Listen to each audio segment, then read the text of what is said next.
I'm hard. Olympic athletes say, you're as hard as my Olympic coach was when I won 2 gold medals. That's the kind of person you want in your life. Not somebody that agrees with you. Not somebody that says, it's all right, you can try again. You're only 26. You've got the rest of your life. That's crap. Now look at all these people in their 30s, 40s. Somebody told them that bullshit 25 years ago. Now look at them. Just look around the goddamn table you're sitting with. And I don't even have my glasses on. I see bald heads, gray hair. Jesus Christ, don't you have anything better to do than come to a goddamn thing like this on a Friday? I smell death in this room. Fear. Exactly. I'm an old man.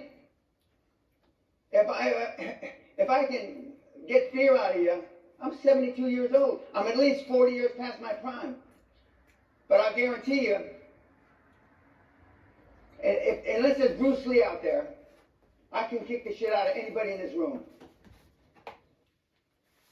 But most of you don't have, and I say generally speaking, most of you don't have faith in yourself because you got low self-esteem, no self-confidence. You look like shit. You dress like shit. And you blame it on the 21st century, the reason why you dress the way you do. 25 years ago, if you come to a seminar like this, you'd all be wearing suit and tie. 40 years ago, the women would be wearing hats.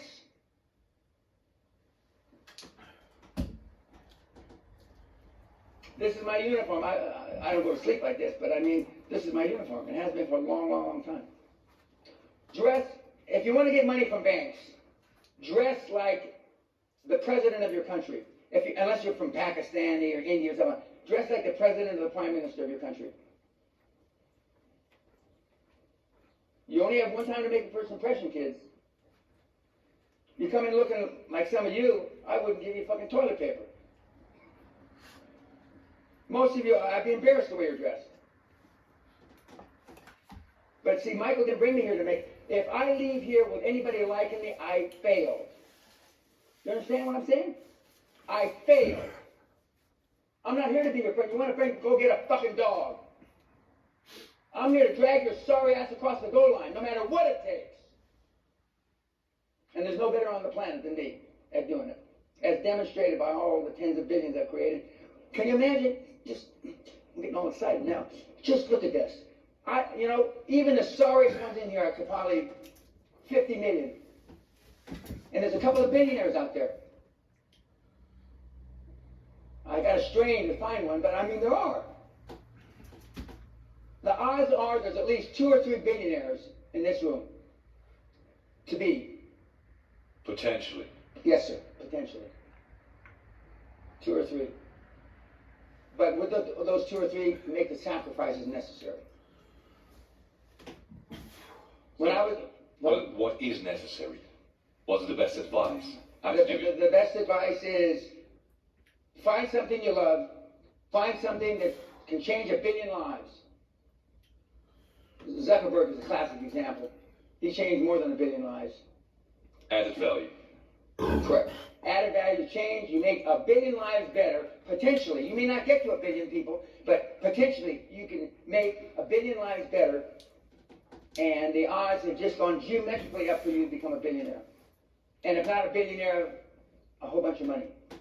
When you leave here today, after the Q&A is over, and I've already told you everything's free on my website. And when you see me in the airport, don't come up and talk to me. Don't touch me. I don't give a shit if you live or die. My obsession is to drive as many of you lazy bastards across the goal line as humanly possible before I die. That's it. If I have to hurt you, spit on you, call your mother a whore, I don't care. Most of your mothers were whores. We'll get to that a little later. The 2% mindset. These are the things that you do outside the circle, but your comfort zone is based on fear, procrastination, settling for less, regret, etc., etc. 98% of the people in this room are in the 98%, not the 2%. But I can say that in any room. QLA isn't about being a 2%er. QLA is being about a 0.0002%. Of the 7.5 billion people on the planet, maybe 500,000 people are capable of doing this. So some of you say, oh, fuck, I'm glad he said that because now I don't have to pay attention anymore because I'm certainly not one of those, right? Right. I've given this talk a lot of times. I can read fear. Yesterday I told Michael I smelled fear. It's like I was in a fucking mortuary yesterday afternoon. All you guys, your balls are sucked, if you have any, are sucked up in your cavity. Why? What the fuck happened? What happened to the freedom fighters of World War II? Fighting the Nazis. What happened to you? What was that, your great-grandfather? At least your great-grandfather, probably. Same question I asked in Poland. You can't find anybody with a set of balls in Poland anymore. Not possible. They're all dead. And their genes died out. No different throughout Europe, but it's no different throughout the United States either. So it's not just you. It's everywhere. You'll better appreciate why by the end of this hour and a half.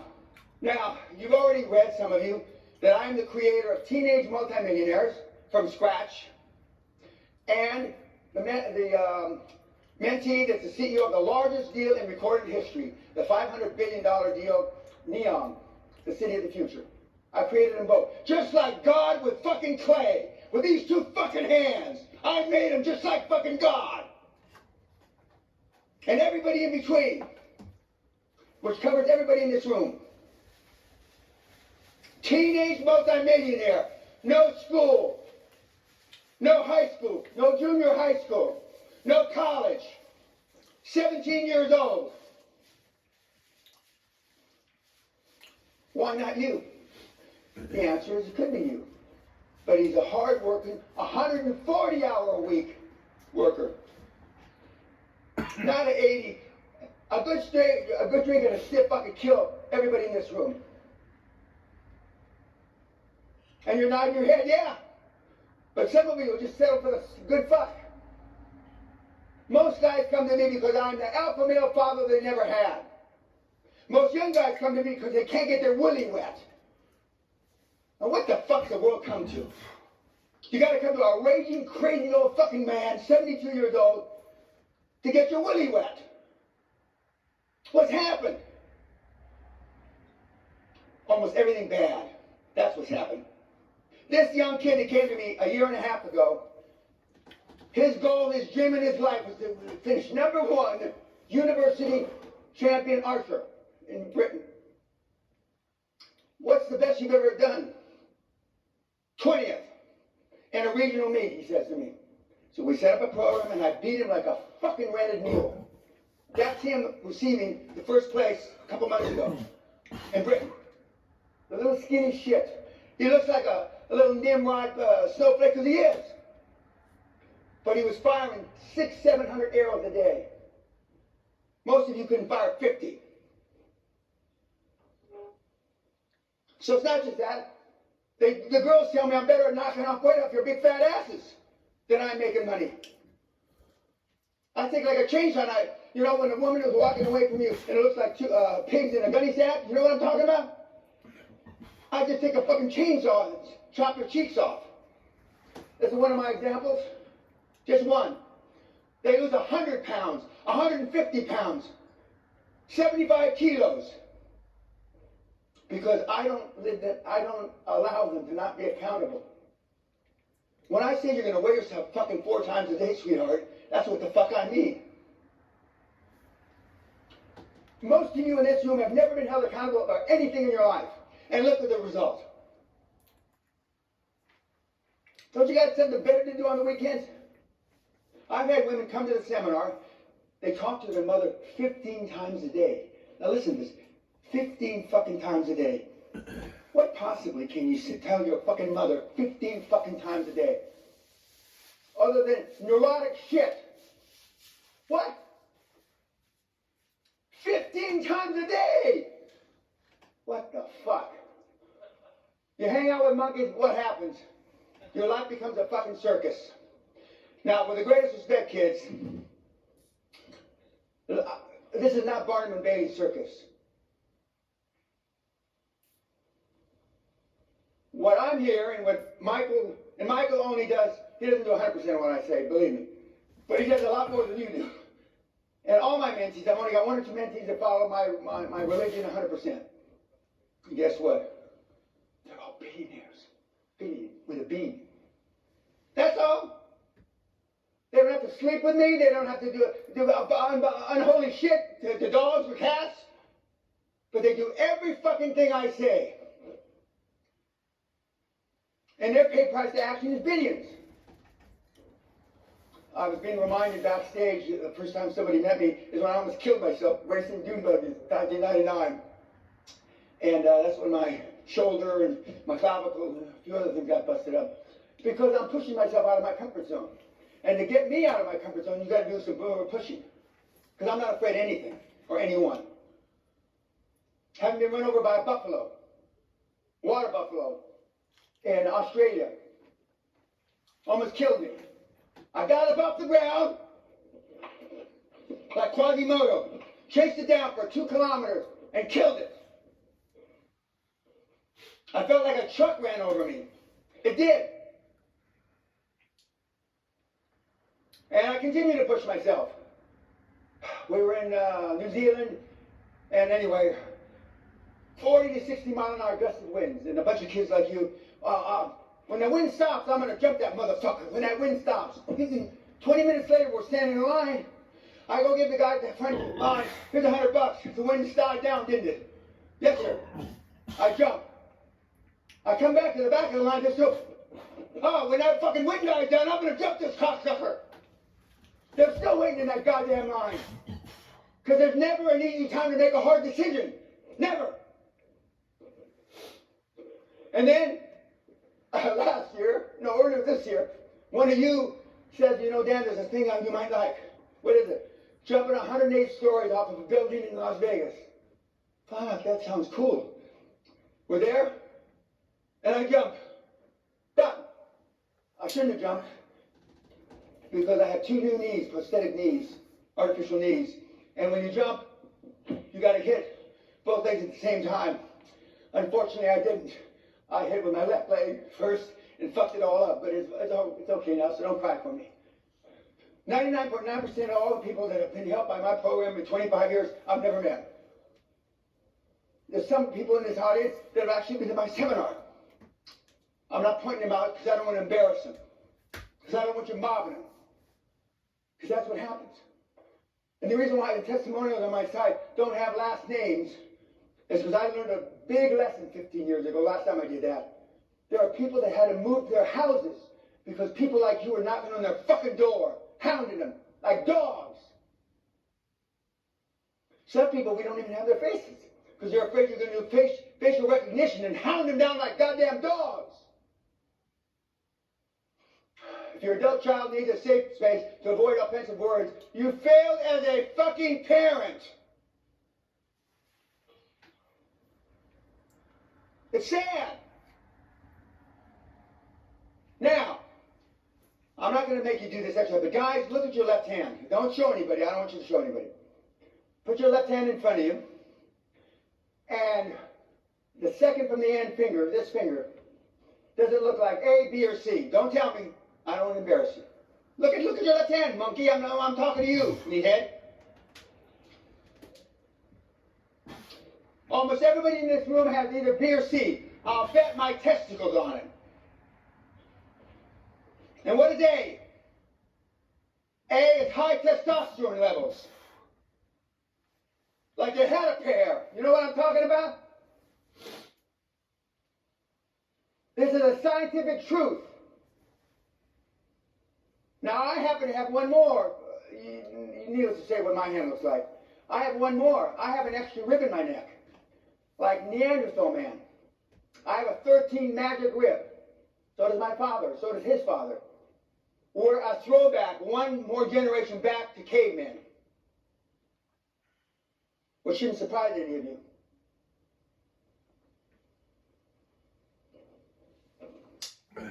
Now, if somebody came and spit in your wife's face, your daughter's face, you're standing there, your mother's face, where I come from, there's only one alternative. Correct. But you know what at least 50% of the answers we get say? Well, I try to ascertain if he was having a bad day, or I try to ascertain where he's coming from in life. Maybe he came from the body or the ghetto. Are you fucking crazy? The guy just fucking spit in your mother's face, you stupid morons. There's only one fucking alternative.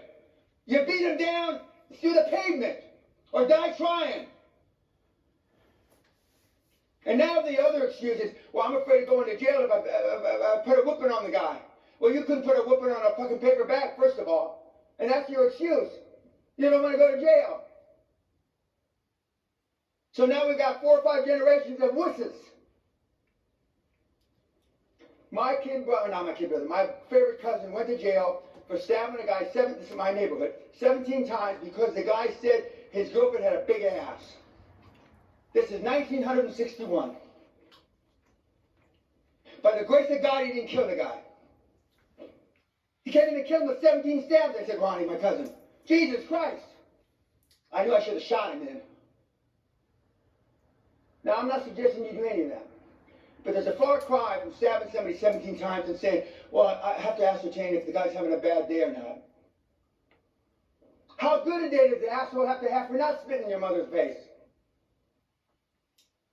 The sad thing is most of the guys in here and the women that are married to him, you know what your husband or significant other would do, don't you? Put his tail between his legs like this and walk away. The world's fucked up, guys, gals. You feel entitled now. You've led bubble wrap lives. You've all had a bicycle and had trainer wheels. You know, little wheels that keep you from falling over.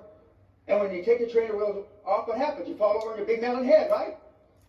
And then your mom and your dad, oh, poor baby, poor baby. They should have knocked your teeth out, fallen over. And now look at you. This is one of you, a seminar mentee who's so ashamed of being a wussy fucking cunt. There's a club in Paris where you go and get beaten 100 lashes a month.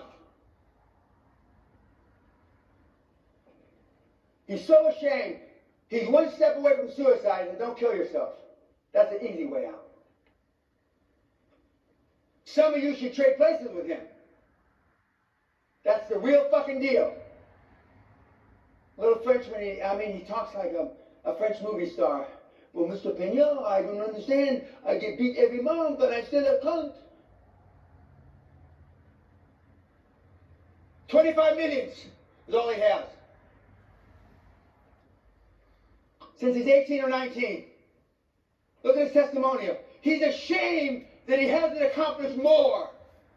He's fucking it. Well, if he's ashamed, ladies and gentlemen, boys and girls, what the fuck should you be?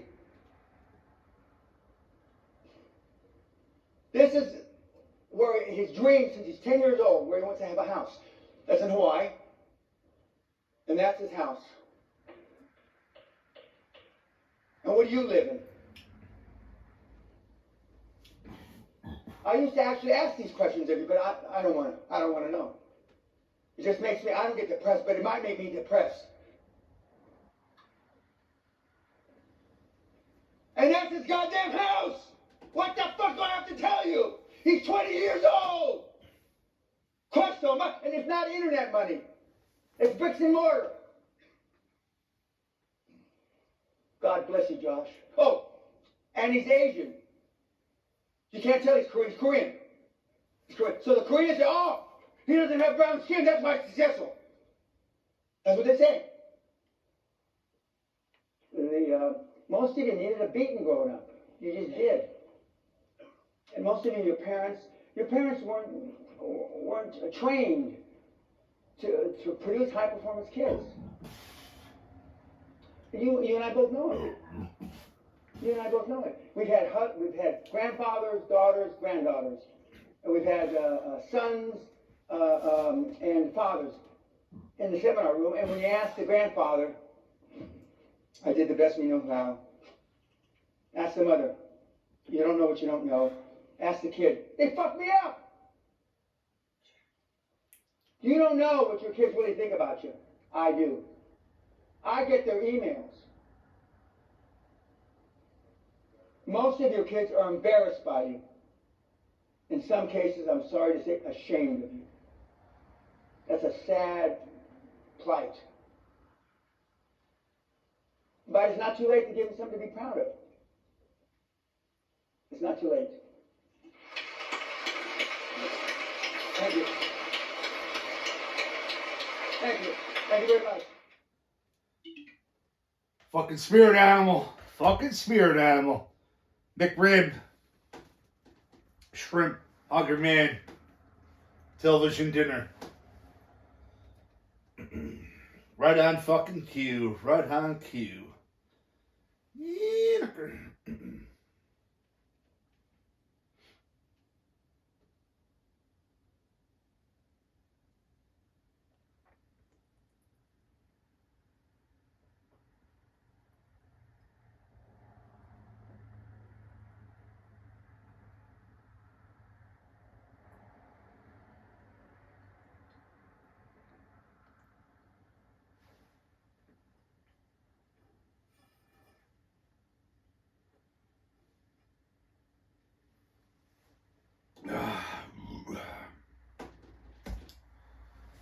Fucking delicious.